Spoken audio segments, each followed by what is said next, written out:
काकड़ साहब हमारी छोड़े कि हम इलेक्शन इमरान खान को नहीं लड़ने दूंगा, ये नहीं करने दूंगा, वो अल्लाह की मर्जी है, अल्लाह ने चाहा तो कोई नहीं रोक सकता।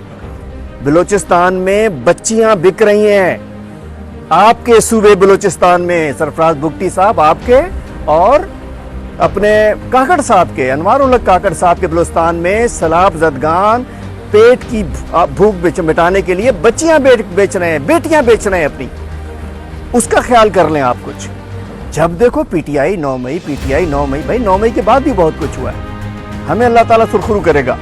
हम रोज़ अदालतों में आते हैं, हमने कोई दहशतगर्दी नहीं की। ये हमारे सारे माशाल्लाह हमारे साथी, हमारे वर्कर्स, हमारे सपोर्टर्स, हमारे ओहदेदार, हमारे वकला, हमारी बहनें, हमारे भाई, ये सब हमारे साथ अदालतों में आ रहे हैं। 10,000 के करीब लोग बंद हैं। और कल जो GIT ने जानिबदार इंटेरोगेशन टीम ने जो रिपोर्ट जमा कराई है वो गलत है। इंशाअल्लाह इमरान खान साहब अदालतों में सुरखरू होंगे और जस्टिस फ़ाइज़ ईसा साहब से हमें उम्मीदें बहुत हैं। और माशाअल्लाह बिल्कुल ठीक है, फैज़ाबाद धरने के ऊपर मनोवन अमल होना चाहिए।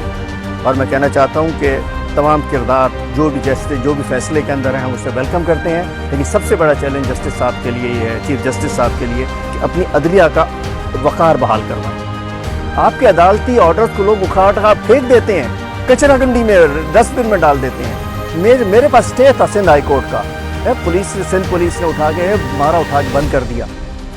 न जाने किस किस के खिलाफ कंटेम्प्ट ऑफ कोर्ट हो रहे हैं। तो अदलिया का वक़ार की बहाली सबसे बड़ा चैलेंज है जस्टिस फ़ाइज़ ईसा साहब को, उसकी बड़ी ज़रूरत है।